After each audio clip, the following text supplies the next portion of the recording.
Hey guys, welcome to day 45 of 100 Days of Code. Now today we're going to be getting back to coding with Python, and we're going to be learning how to scrape the web for data using a module called Beautiful Soup. Now we've been working with APIs for quite a while now, and we know that we can use a website's API to access their data or to interact with the website using code. But some websites don't have an API, or their API doesn't let us do all the things that we want to do. So this is where we start thinking about using web scraping, where we look through the underlying HTML code of a website to get hold of the information that we want. So the aim of today is to learn how to make soup, but not this kind of soup. We're going to be making beautiful soup. What exactly is Beautiful Soup? Well, it's a module that helps developers like us make sense of websites. We could think of a lot of websites as a bit of a spaghetti soup. Even something seemingly as simple as the Google front page. When you right-click on it and view page source, you can see that it's horrendously complicated.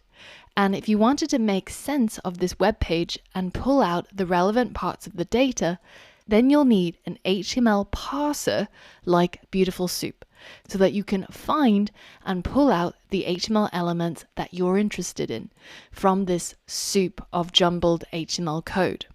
And once we've mastered this skill, then we'll be able to take any website, for example, Empire's 100 Greatest Movies of All Time. This is a huge list of 100 movies that apparently everyone should have watched at some point in their life. And we can pull out the relevant parts to us, namely the title and the ranking of each movie. And we're going to use it to compile a list of movies that we have to watch so that we can look at the list, cross out the ones that we've already seen, and then pick at random one from the list so that we can watch all of the 100 movies of all time. That's the goal. And once you're ready, head over to the next lesson and we're going to get started using Beautiful Soup. In this lesson, we're going to get started using a library called Beautiful Soup to parse an HTML file. Parsing the HTML file is the first step to extracting the data contained in a website. To get started, the first thing I want you to do is to head over to the course resources and download the starting project for today. It's called BS4 Start, and once you've extracted it and opened it in PyCharm, then I want you to take a look inside. First, we've got an empty main.py file, which we're going to write in order to use Beautiful Soup and extract the data that we want. And the data is going to come from this website.html. Now, a really nice thing about PyCharm is when you have an HTML file, you can always just click on your favorite browser icon here, and it will open up the website as it is. And you can see that this is a simplified version of our HTML CV page that we built on day 41. Now, if you've skipped over day 41 to 44 because you already know HTML and CSS, then have a quick read through the HTML. It's a very simple document with a bunch of different HTML tags, attributes like class and ID, and also a list. I've kept this as simple as possible just so that it's easy for us to work through it when we're trying to get hold of things using Beautiful Soup. In the course resources, I've also got a link to the Beautiful Soup documentation. So this is where you can find out everything that you can do with Beautiful Soup. But I want to walk you through some of the most commonly used components. Beautiful Soup, as they say, is a Python library for pulling data out of HTML and XML files. So HTML and XML are both structural languages, and they're responsible for structuring data, like the data in a website, using these tags. And the great thing about Beautiful Soup is it's super easy to use, and it can save you hours or days of work to get hold of the data that you want from a particular website. And you can see the documentation's also been translated by kind users into some other languages as well. So if you find it easier, then these languages might help you as well. Now, the first thing I have to do here in my main.py is to actually get a hold of this particular file. Now, you might remember from previous lessons how we open a file in Python. So have a quick think and see if you can figure out how to get a hold of the content in this HTML file as a string or as a piece of text. Pause the video and see if you can complete this challenge. Just as a hint, you might need the keyword with and the keyword open. All right, so the way we do this is we say with open, and then we provide the name of the file, which is website.html. And we can open this as an alias name, which we'll call file. And now we have access to this file and we can say file.read. Now, once we've read this file, we can save this to a variable, which we'll call contents. And once we've gotten hold of these contents, then we can start using Beautiful Soup. So as always, we always start with the import. So the name of the library that we're going to install is called BS4, and this is Beautiful Soup version 4, which is currently the latest version of Beautiful Soup. And from this particular package, we want to import the class, which is called Beautiful Soup.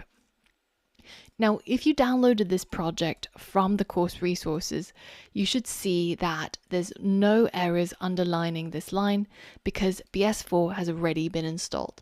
If you see some squiggly underlines, just click on the red light bulb and install the required module, which is called Beautiful Soup 4.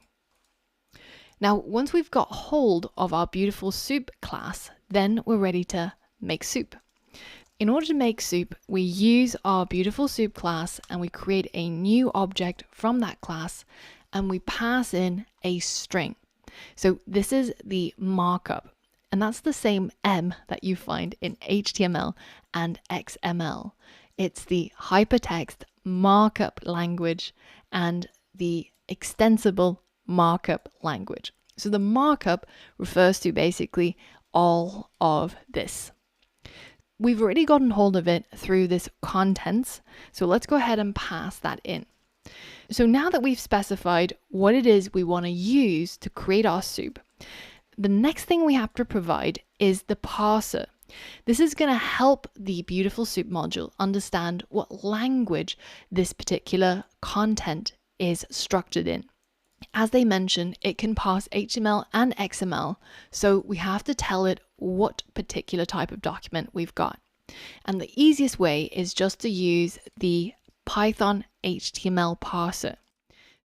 So after we've passed in the text that we want to turn into soup, we're going to add the parser as HTML.parser.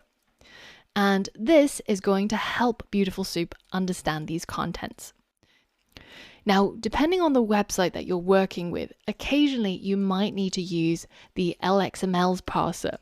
And to do that, all you have to do is say import LXML and then install this particular package.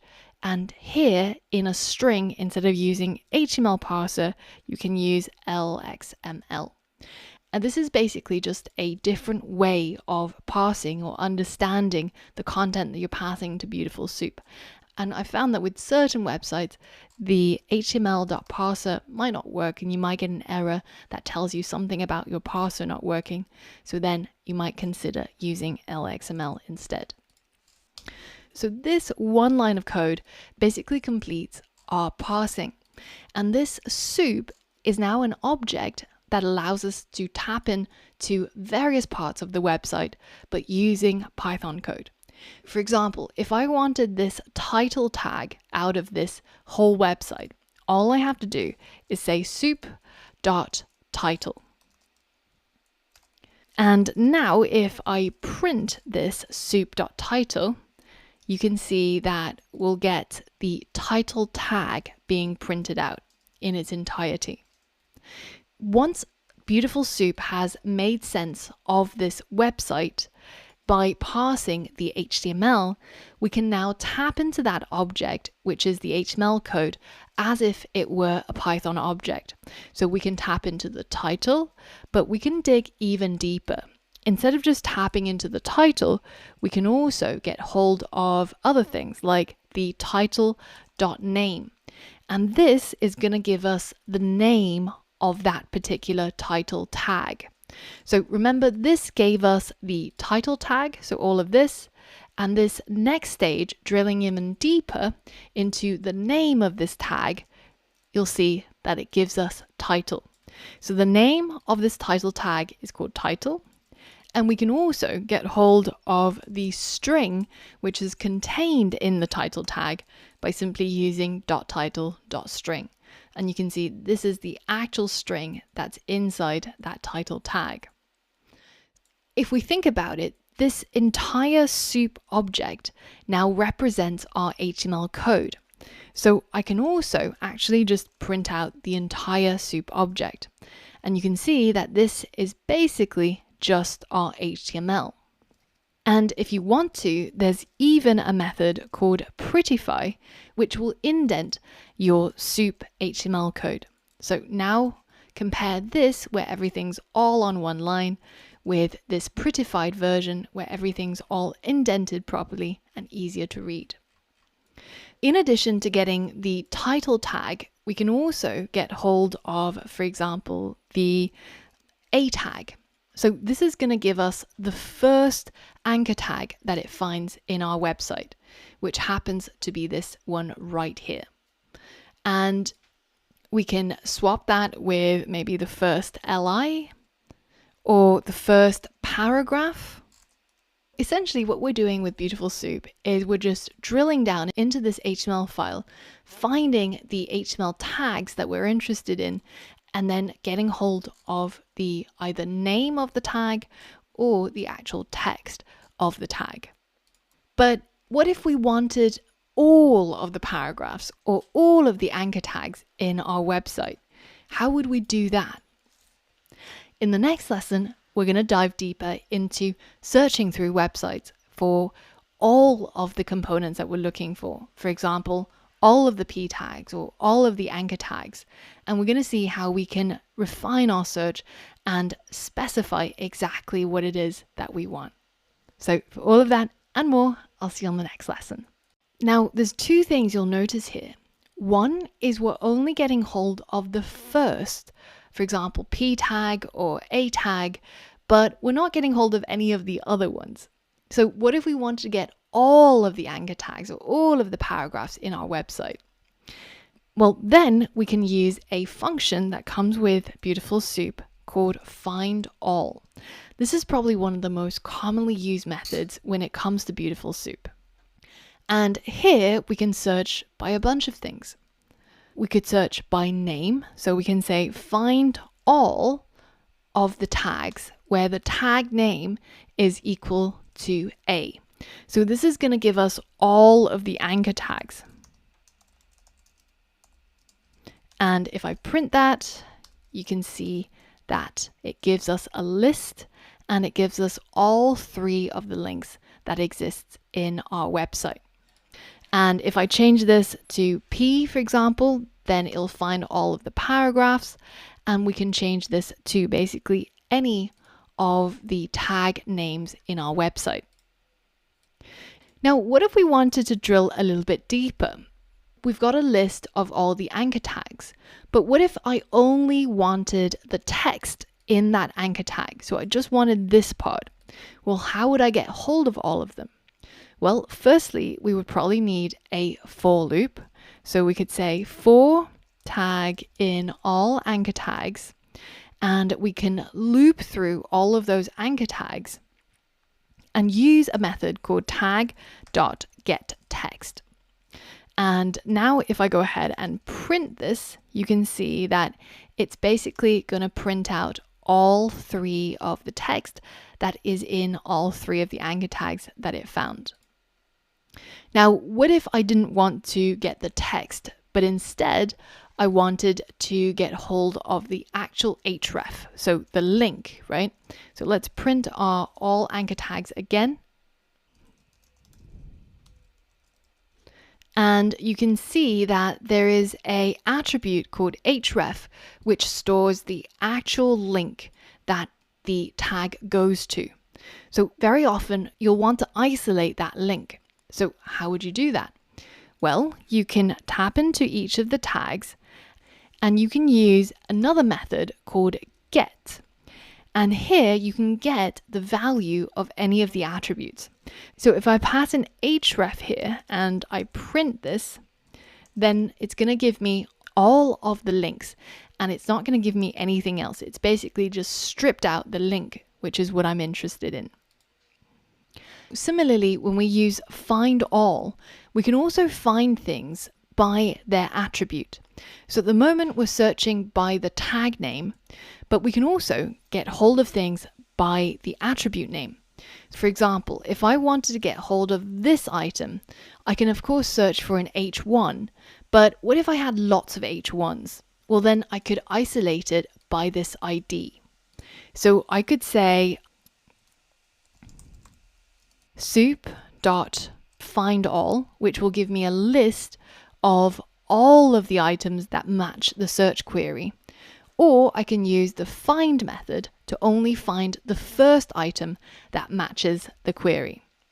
In my case, there's only one thing I'm looking for, and this particular tag has a name of H1, but it's also got a ID of name. As you can see, this ID is equal to name and it's also an H1 tag. So this will give us that particular element. So if I print out this heading and let's comment out everything else, then now you can see I've just isolated that one H1. And this also means that if I just add another H1 here, and I run this code again, that is not going to show up because I've said it has to have a name of H1 and an ID that matches this particular value. Now, as you can imagine, you can also do the same thing with the class attribute. So we can say soup.find, because again, I'm only looking for one, and the thing that I'm looking for has a name which is a H3, but it's also got a class that's equal to heading. So I'm just going to copy that and paste that in here. Now, one of the things you'll get here is an error because this class keyword is a reserved keyword in Python. And what that means is that it's a special word which can only be used for creating classes. Now, in this case, we're definitely not creating a class or an object here. Instead, we're trying to tap into an attribute. So in order to not clash with the class keyword, this attribute is actually called class underscore. Now it's going to look for all of the H3s where the class attribute is equal to heading. Let's go ahead and print this section heading, and you should see now we'll get that H3 with the class of heading show up. And again, if we wanted to get hold of the text that's contained in that H3, then we simply use the getText method. Or if we want to know the name of that particular tag, then we can say .name. And if we want to get hold of the value of an attribute, for example, get the class value, then we can do something like this. Now, while that's a pretty good way of selecting elements from the entire website, there's certain cases where it might not work. For example, at the moment here, we've got our 3 anchor tags. If we wanted to get hold of a specific anchor tag, let's say we wanted this anchor tag, then what do? Well, then we could just simply find all of the anchor tags and then find the first one. But as you can imagine, this is a incredibly simple website. Most websites will have thousands, if not tens of thousands of links. In that situation, it's really hard to know which particular link you want from the list of all of the anchor tags. So we want to have a way where we can drill down into a particular element. What's unique about this particular anchor tag? Well, it sits inside a strong tag, and it sits inside an emphasis tag, and it sits inside a paragraph tag, which itself is in the body. We can narrow it down using these steps. In our current website, nowhere else is there an anchor tag that sits inside a paragraph tag. And you'll remember from our previous lessons on CSS that you can use CSS selectors in order to narrow down on a particular element in order to specify its style. And if we were to write CSS code, then it would look something like this. So we would select first the paragraph, and then we would select the anchor tag, and then we can specify what the style should be. Now, when we're using Beautiful Soup, we can also use these CSS selectors. I can get hold of that company URL by simply saying soup, and instead of using find or find all, I'm going to use select one. There's select and there's select one. Select one will give us the first matching item, and select will give us all of the matching items in a list. Now we get to specify the selector as a string. And again, I'm going to use the same selector that I showed you before. So we're looking for a tag which sits inside a p tag. And this string is the CSS selector. So you can write anything in here, really. This means that we'll be able to get that anchor tag, and then once I've gotten hold of the company URL and print it out, you can see it's that exact anchor tag that we wanted. We don't have to just stick to the HTML selectors. You can also use the class or the ID in your CSS selector. So remember, to select on an ID, we use the £. So let's say we want to get hold of this H1, which has an ID of name. We can say £name, and now this is going to be equal to my name. And if I now run it, you can see that last one, the element that was picked out is the H1 with the ID of name. And finally, you can use a CSS selector to select an element by class. So for example, here we've got heading, and here we've got heading as well. So if we want to select all of the elements that have a class of heading, then we could say soup.select. So this will give us a list, and then the selector is the first item that goes into the method. So similar to this, we can have this keyword argument there, or we can delete it. And this selector will be using the dot heading in order to select the element that has a class of heading. And this is now going to be a list if we print it out right here. So you can use everything that you've learned about CSS selectors to select a particular item out of an HTML file. And this is usually really useful because a lot of these elements will be nested inside divs, and the div will have an ID, and then all you have to do is to narrow down on the div and then narrow down on the element you want. So you can basically drill through using CSS selectors to get to any item you want on the page. Now that we've looked at how to find various items from HTML using Beautiful Soup, in the next lesson, I've got a quiz for you to have a go and have some practice at selecting and finding elements from an HTML file using Beautiful Soup. So for all of that and more, head over to the next lesson. In the last lesson, we got started using Beautiful Soup, and we saw how we could use it to pass through the HTML of a website and pull out the pieces that we're interested in. Now, it's no fun scraping a website that you've already got access to locally. It's much better if we can get hold of something that's currently live on the internet. So I'm going to go ahead and comment out all of this code. and I'm going to be using Beautiful Soup to get hold of a live website and grab data from it. And the website that we're going to be using is the Y Combinator's Hacker News website. This is where anybody can post a link to a news piece that they've discovered that's tech related, or you could show off things that you've built. For example, I've just been looking at this guy's website that he built called My Desk Tour, where you can post a picture of your desk setup and you can see all of the tools and gear that they've got. So we're going to be scraping the main Hacker News website, which is under this particular URL. And this is usually where I go to find the latest tech news. We're going to copy this URL and we're going to go back to our main.py. And in order to download the data from that website, we're going to be using our handy friend, which is requests. Now, requests allows us to get hold of the data from a particular URL, which in this case is news.ycombinator.com.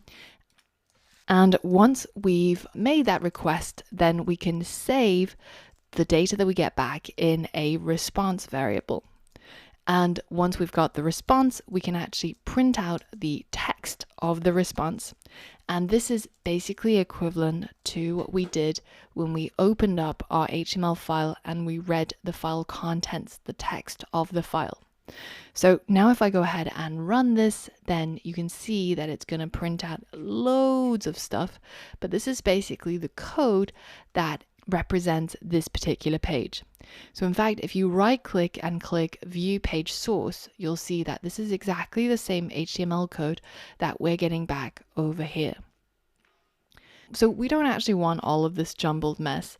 What we're more interested in is the specific titles and the links for each of these pieces. It shows by default 30 of the top articles, and this is ranked by an algorithm. So it's most recent and also getting a lot of traction, so a lot of upvotes. But it doesn't represent the most upvoted item. So you can see here, in fact, the most upvoted, at least today anyways, is Mozilla laying off 250 employees. So what if I want to get hold of the article title and the link of the post from this page that has the highest points? I don't want to have to manually check all of this. I want to do it with code. So let's go ahead and scrape it. Now, if I right click on each of these titles and I click on inspect, then it takes me to the precise line of code in the HTML that's responsible for rendering this component. This is actually a anchor tag. So that's the A tag. And the text in the anchor tag is the title of the article. And then the href is the link that will take me to the actual story. So if I click on this, you can see it takes me to the actual news piece about Joan Feynman. So what about this point? Well, let's go ahead and right click on it and click inspect. You can see this is in a span and it has a class of score, while this title is in a ref and it has a class of storylink. So with those two pieces of information, we can use Beautiful Soup to scrape all of the titles, all of the links, and all of their points. And we can compare all of those points and figure out which one has the highest point on this page. So let's go ahead and do that. So I'm going to save the YC web page as the response.txt. And then I'm going to use Beautiful Soup to parse that web page. So Beautiful Soup, and then I'm going to pass in the actual HTML document that we want to parse. So this is the YC web page. And then we provide the method to which we're going to parse it. So html.parser with an ER at the end. And this is our soup.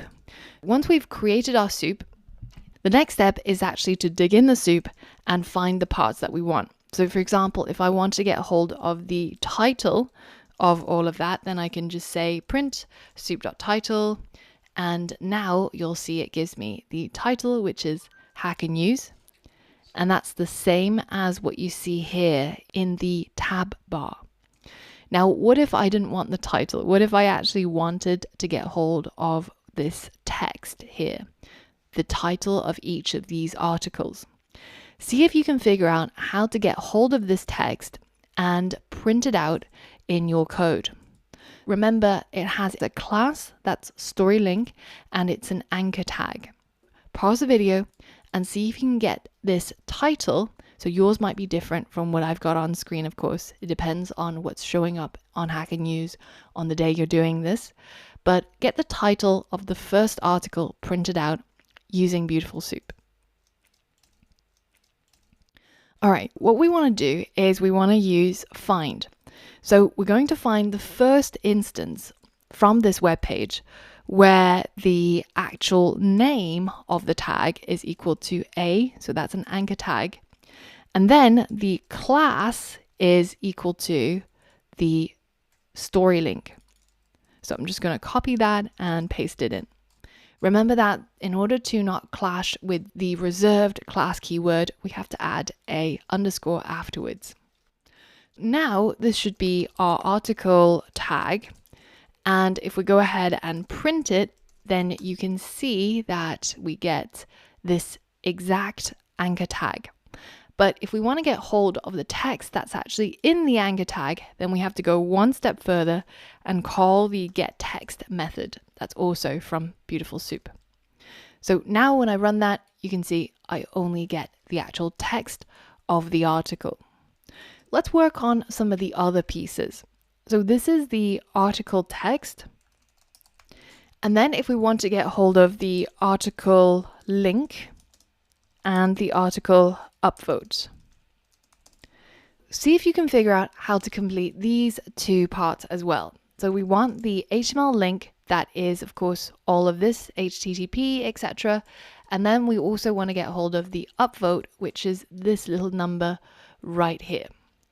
It's inside a span with a class of score. All right, so let's do the first thing, which is article link. Well, we can actually already tap into the same article tag we already got up here. And instead of saying get text, we can use the get method to get the specific value of a attribute. So what we want is, of course, the href.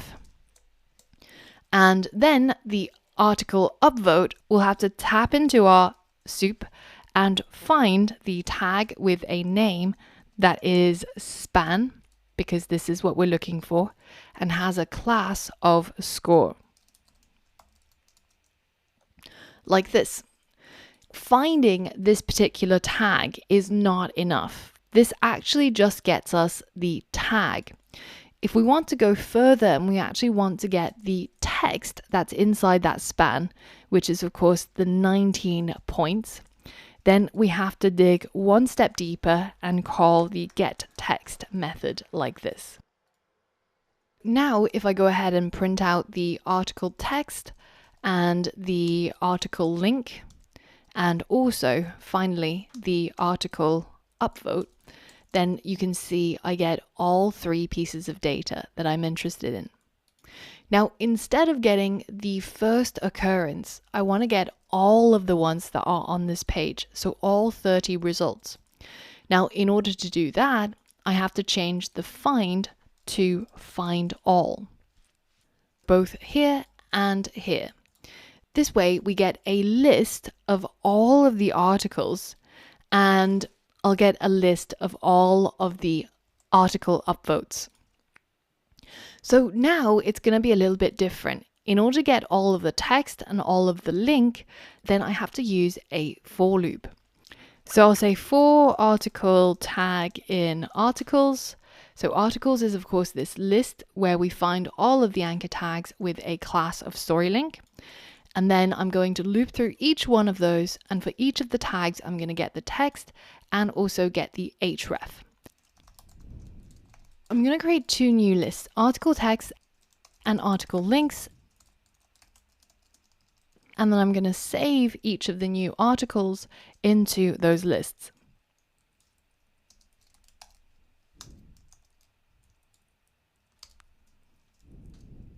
Like this.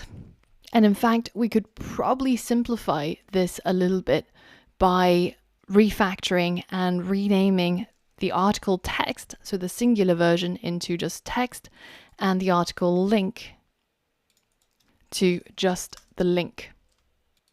So now let's print out the lists. So the article text, the article links, and the article upvotes. And this find all gives me a list, and I can't call get text on the list.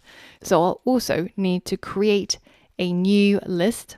So I'm going to choose to use list comprehension here. So I'm going to say for score in all of the scores, we're going to create a list using each of those scores, and we're going to call get text in order to get each of them. This is the same as writing out a for loop like this, but it's obviously much shorter. Now when I hit run, you can see that each of my lists are ordered. So this is the first article's text, this is the first article's link, and this is the first article's points. What we want to do is we want to get the article upvotes into a number format, so an integer. And to do that, we of course have to get rid of the points that comes afterwards. But notice how each of these items are strings. So that means we can split the string by the space and only get hold of the first item in that space. Let me show you what I mean. So we've got all of the article upvotes. Let's go ahead and just print out the first item. So now we just get the first item, which is 40 points. Now, if I take that item and I call the split method, then it's going to split every word in the sentence. By default, it splits by the space. Now, if I run this code, you can see I get a list where I've got the first item being 40 and the second being points. So it's basically split that string by the space. Now the next stage is I could get hold of just the first item that comes from that list, which is now 40. If I now finally wrap it around an int, then I can turn that into an actual number. Don't worry if your number changes because you're pulling data live from a website. That upvote number can change in any second. So this is the method how we can get hold of the actual number from the upvotes. Now we're going to apply all of this dot split and also getting hold of the first item into our list comprehension. So for each of the scores that soup finds, we're going to get hold of the text and then split the text and then get the first item from the text. And then finally, we wrap all of this around an int and turn it into an integer. Then if I go ahead and uncomment all these lines of code, then you can see I've got all of these numbers being printed out, which means I can now sort them. I want to get the index of the list item that has the highest value. And then I want to use that index to pick out the title, text, and also the link from these two lists, because they're all ordered in exactly the same way. So this first item corresponds to this first link, corresponds to this first upvote. And I want to pose this to you as a challenge.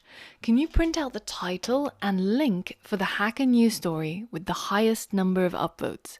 Since we're working with 3 different lists at this point, you'll have to find the index of the largest number inside the article upvotes list to accomplish this. I'll give you a few seconds to pause the video before I show you the solution. All right, here's the solution. We can use the max function that Python comes with to get the largest number from our article upvotes. And then we can print this largest number and see if it works. So we've got 1,312. Now, once we've gotten hold of the largest number, then we can find its index from this list.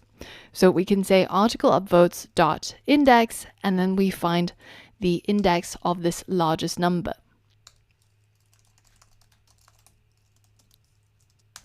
Now if we hit run, you can see that we're getting index number 27.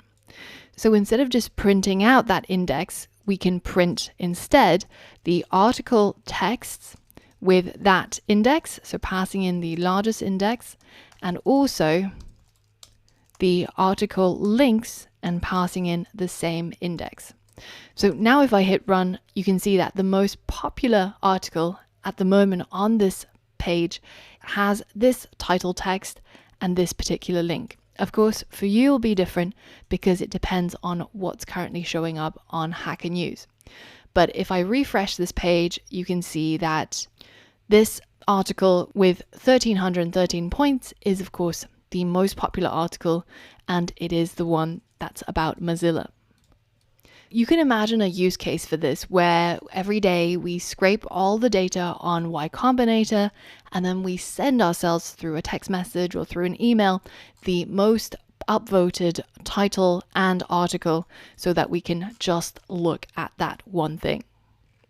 And you've seen now how we can use the request module to get hold of the text, the HTML code from a particular website, and then use Beautiful Soup to pass through that website and then to get hold of the specific parts that we want by using find all or find, and then getting hold of the text or getting hold of the link or getting hold of any other thing that we want.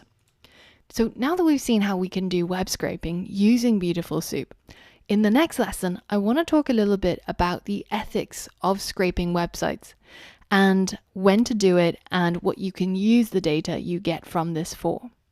So for all of that and more, I'll see you on the next lesson. Now that we've learned how to do web scraping with requests and Beautiful Soup, it's time to step back for a moment and have a think about what we're allowed to do and what might not be a good idea when we're scraping data from other websites. Because after all, we don't own that data, right? When you think about services like Google or Bing or any other search engine, essentially what they're doing is they're constantly scraping data from all of the websites that are listed on the internet. And that's how they manage to get the information about what's on each page and for it to show up for users who use their search service. Now, we have to step back for a moment and think about what is the law on web scraping? What is legal and what is illegal? Even as we were looking at Hacker News just now, I noticed that one of the articles, in fact, talks about the Genius lawsuit with Google. And in terms of recent history, there's two really famous cases, which is Genius suing Google because they're saying that Google is scraping the song lyrics from their website and they're actually displaying it without taking people to Genius. So, for example, if we're looking at the lyrics for Code Monkey, you can see that Google automatically shows the lyrics straight inside of Google. That means that a user can potentially just get all the information they need, say all of the song lyrics to this song, without ever needing to visit the website where this lyric might come from. And that lyric might have been compiled by somebody on Genius. Genius is a lyric annotation website. And of course, as with all websites, they rely on users actually visiting their website to make money or to show ads. And if Google simply just shows it in their search result, then this can be a problem for websites like Genius. So they sued them over this and actually ended up losing the lawsuit. Another really famous example of a lawsuit over scraping is HiQ versus LinkedIn. So HiQ was scraping data from LinkedIn to use commercially. So LinkedIn sued them and ended up losing in the lawsuit.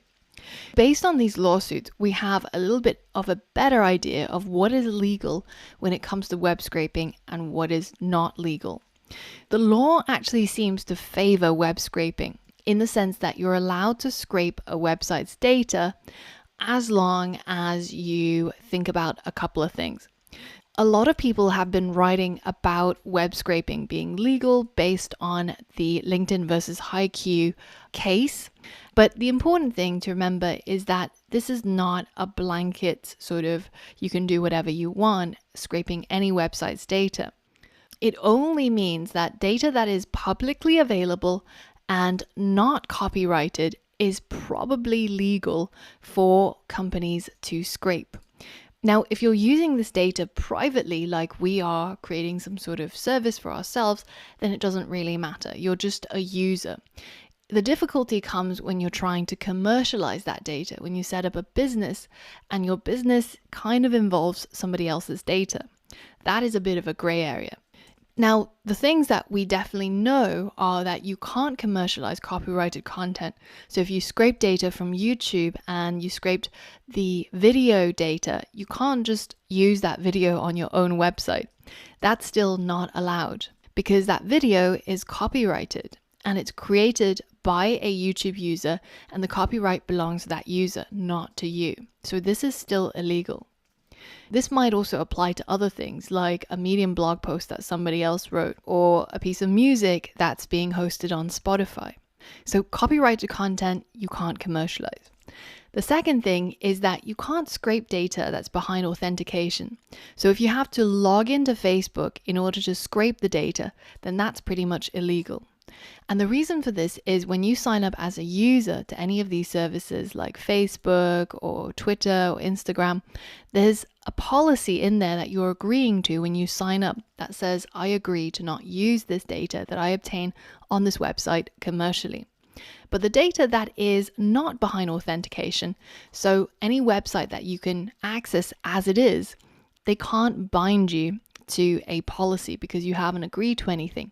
So if a website has data that's just out there in the open that you can access without logging in, and the content is not something that can be copyrighted, then it is fair game legally. Now, just because it's legal doesn't mean that you can actually do it. A lot of websites will use CAPTCHA or reCAPTCHA in order to prevent bots like our Python code to get data from their websites. Every single time you're agreeing to one of these CAPTCHAs, it's testing whether to see if you're actually a real human or if you're just a bit of code that's trying to access their data. CAPTCHA was the old version where you had to type in some squiggle letters, and reCAPTCHA is the new version where you just have to tick a checkbox. And it's actually really interesting how it works. It looks at things like how your mouse approaches the checkbox, how you maybe quiver a little bit before you actually check it, and other things like your cookies and the stored data that they have on you. Essentially, this service is used by websites to prevent people to scrape their data using a bot. The other thing to remember is that, if you get sued by somebody like LinkedIn because you're using their data and you're building a business on it like HiQ is, then you can at any moment be hit with a really expensive lawsuit, and you're going to have to pay a lot of money to lawyer up in order to contest this and actually to fight them in court. Unless you have the money to lawyer up and fight a company like LinkedIn, it's really important to know what are the implications of web scraping, especially when you're selling that data as a part of your business. But in addition to the sort of legal side of things, the other part that you should really think about is the ethics of web scraping. This is basically putting aside what is legal and what is illegal, but more thinking about what is right and what's wrong. Because let's say that you've built a website and you've got some sort of bot that's constantly scraping it for data that, has been generated by your own users that's really precious and that you might even charge for. Then is it really right for somebody to do that? So I often follow the rule where if I don't want something to happen to me, I try to not do that to others. In terms of the ethics, a couple of things that I would recommend abiding by is if you come across a website and they have a public API, which we've already learned about and we know how to use, then always go for the API. If it requires an application, then apply for it. Don't just go ahead and try to take their data when there's already a route for you to use and access their data. The second thing is to respect the web owner because, you don't want somebody to access your website 1,000,000 times a second, potentially making your website go down, or it could count as a DDoS attack where it affects other users using the website. When you're on a website, they actually provide a way for you to tell what it is that you can scrape and what it is you can't. At the very end of the URL, so after the .com or .co.uk, if you put a / and put robots.txt, you can see this is the advice that they give to any bots that are potentially scraping their website. User agent is the person who is scraping, the person or the bot that's scraping, and it tells you what are the things that it disallows. So it doesn't want you to access the /vote, /reply, /submitted, /threads. So basically any of these endpoints are ones that they don't really want you to use. For example, here I've accessed the /reply, which is a way to log in and reply to a particular comment. Now, that really shouldn't be a bot kind of action, because then it means the data that's generated, all the replies on here, will be automated, right? You actually want humans to comment and reply on the articles rather than some sort of robot. So these are the paths that they don't want you to access as a bot. And finally, it even tells you a crawl delay. So this is the number of seconds that you should leave between each time you hit up the website. If we're writing Python code and we're using Beautiful Soup and Response to scrape data from Y Combinator, we could potentially get that code to run every fraction of a second, right? I could just write a for loop and just get this to keep scraping again and again and again. But that means that you're adding a lot of extra traffic and a lot of extra demand on their servers, which could potentially mean that real users, real humans who want to access their website might not be able to do it at a fast speed. So this is the reason why when a lot of people are accessing the same website, say when a new ticket has been released for Glastonbury or some sort of big concert, that the website can go down, it's because a lot of servers can't cope with so much demand. And when that demand is coming from a for loop, then you can imagine that you're just adding a lot of extra work onto the web server. So always respect their crawl delay if you see one in the robots.txt. And even if you don't see one, just try to limit your rate so that you don't max out their server. I recommend not scraping more than once a minute. The Y Combinator robots.txt is actually quite permissive. It allows you to do pretty much anything you want, but that's not true for all websites. If you look at the robots.txt for LinkedIn, you can see that they really don't want anyone to scrape it. There's a bit of legal jargon here. There's a lot more disallows that you can see, right? This is probably not a website where I would scrape their data and try to build a company around. So remember that this is a piece of text that the website owners have written for you to look at to see what you can do and you can't do with their website. So before you scrape a website, always go to the root of their URL and check out their robots.txt. And follow the ethical codes of conduct when you're trying to commercialize a project. So this is just a quick tip on the law and ethics of web scraping, just so that you don't get into trouble in the future.